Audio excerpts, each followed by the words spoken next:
Everyone, this is Prabha. Welcome to my channel.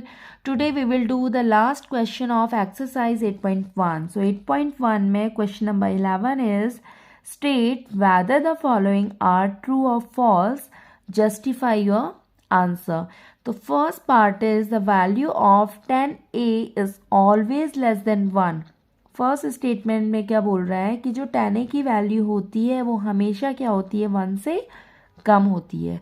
तो we have to check this one. इसके लिए हमें क्या करना होता है, सबसे पहले हम एक ट्राइंगल फॉर्म करते हैं. ठीक है, ट्राइंगल कैसा होना चाहिए, राइट एंगल ट्राइंगल होना चाहिए. Right angle triangle it means ये होगा 90 डिग्री का. इसको हम ले लेते हैं बी पॉइंट. सपोज हमने ये लिया A and this is C. ठीक है, अब देखो यहाँ पे है 10 इज ऑलवेज लेस देन 1. अब आपको मैंने कॉन्सेप्ट बताया था, पंडित, बद्री, प्रसाद, हर हर बोले. इसमें जो लास्ट वाला जो वैल्यू होती है मीन्स परपेंडिकुलर अपॉन बेस, ये किसकी वैल्यू होती है, 10a की वैल्यू होती है, 10 की वैल्यू होती है. ठीक है, यानी कि हमने यहाँ पे सपोज कर लिया कि इसका परपेंडिकुलर हमने ले लिया 2 and base we are taking 3. अब अगर यहाँ से आप 10a की वैल्यू फाइंड आउट करते हो तो 10a क्या हो जाएगा, BC upon AB means 2 upon 3. And when you will cut this one तो यहाँ से आपको वैल्यू क्या मिलेगी 0.66 एंड सोन. ठीक है, which is less than 1. First statement तो चलो जो इसने दी थी वो हमने सेटिस्फाई करवा ली. Now suppose we are taking a new right angle triangle. इसमें हमने इसको A लिया, B लिया, C ले लिया एंड इसको सपोज हम लेते हैं 2 एंड दिस इज सपोज 3. हमने सिर्फ इसकी वैल्यूज को इंटरचेंज कर लिया. ठीक है, अगर हम यहाँ से 10a की वैल्यू निकालते हैं वो क्या हो जाएगी 3/2 means 1.5 and 1.5 is greater than 1. अब देखो यहाँ पे हमने क्या किया था, हमने दो ट्राइंगल लिए हैं, हमने जस्ट इसकी वैल्यूज को इंटरचेंज करके देखा. ठीक है, फर्स्ट कंडीशन में तो क्या हो रहा है, अगर हमने बेस को लिया है 3 एंड परपेंडिकुलर हमने 2 लिया तो यहाँ से क्या है 0.66 which is less than 1. Second statement में अगर हमने परपेंडिकुलर 3 लिया, बेस 2 लिया, then we'll get 1.5 which is greater than 1. Means this statement is not correct. That देखो करेक्ट तो होता बट यहाँ पे इसने ऑलवेज दे दिया है. कभी हो सकता है बट ऑलवेज नहीं होगा. ठीक है, तो आप क्या लिखोगे, therefore this statement is not correct that the value of 10 is always less than 1. तो ये स्टेटमेंट आपकी क्या हो गई, फॉल्स हो गई. ठीक है, sometimes it is possible but always it is not possible. Second है sec a equal to 12/5 for some value of angle a. ये भी चेक कर लेते हैं. देखो यहाँ पे हमने एक राइट एंगल ट्राइंगल बनाया, सब ये लिया हमने A, this is C, this is B. ये 90 डिग्री है. अब जो सेक होता है, देखो सेक आपको क्या गिवन है 12/5 गिवन है. ठीक है, सेक होता क्या है, सेक होता है कॉस का रेसिप्रोकल. कॉस की वैल्यू होती है बेस अपॉन हाइपोटेनस, यानी कि सेक क्या हो जाएगा हाइपोटेनस अपॉन बेस. हाइपोटेनस क्या हो जाएगा इसमें 12 एंड बेस इज 5. ठीक है, अब यहाँ पे देखो जो आपको हाइपोटेनस दिया है वो बेस से क्या दिया हुआ है, ग्रेटर दे रखा है. And you know that hypotenuse is the largest side. ठीक है, ये लार्जेस्ट साइड होती है किसी भी राइट एंगल ट्राइंगल की. इट मीन्स ये जो आपका स्टेटमेंट है, स्टेटमेंट इज करेक्ट. तो उसका रीजन क्या लिखोगे, since hypo is the largest side. ठीक है, therefore this statement is correct that sec equal to 12/5 हो सकता है.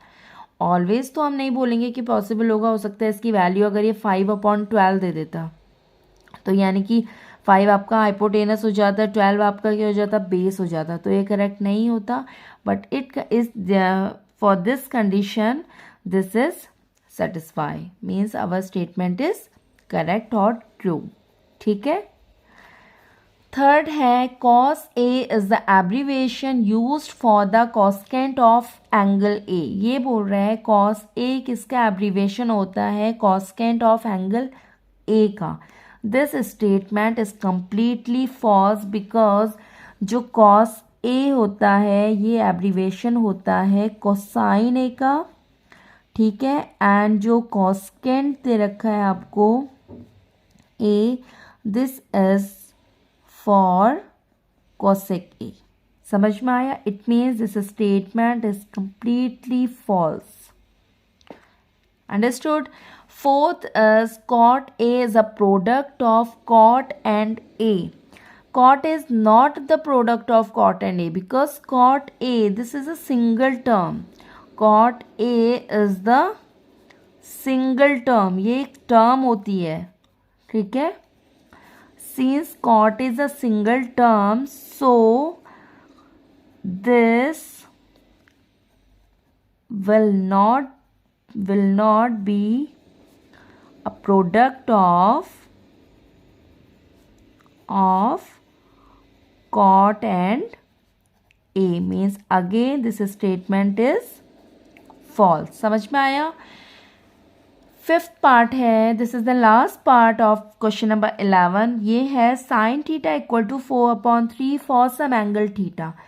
ठीक है, हमने एक ट्रायंगल फॉर्म करके देखा। सपोज ये राइट एंगल ट्रायंगल है, ये आपने ले लिया 90 degree, this is A B and C, इसको आपने ले लिया थीटा। अब जो साइन थीटा आपको क्या गिवन है, साइन थीटा गिवन है 4/3 एंड साइन थीटा होता क्या है, परपेंडिकुलर अपॉन होता है hypotenuse. Perpendicular is this one, means perpendicular आपको गिवन है 4 एंड हाइपोटेनस इज 3। तो is this possible for any angle theta? This is not possible. Why this is not possible? Because आपको पता है जो हाइपोटेनस साइड होती है वो हमेशा क्या होती है, लार्जेस्ट साइड होती है, ठीक है। देयरफॉर सिंस, अगेन आप लिखोगे since hypotenuse is the largest side,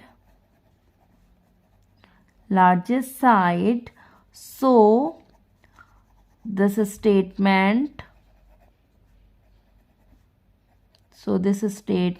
is not correct, ठीक है। तो ये आपका क्या आ जाएगा, false। समझ में आया क्या किया इसमें हमने? अब देखो हमने will do all parts of question number 11 today, ठीक है। सारे आपके क्या थे, you have to just justify your answer. आपको जस्ट क्या करना था, अपने आंसर को जस्टिफाई करना था एंड ट्रू और फॉल्स थे जस्ट ये। So 8.1 is completed. Now we have to start next exercise which is 8.2, ठीक है। Tomorrow we will start the new exercise.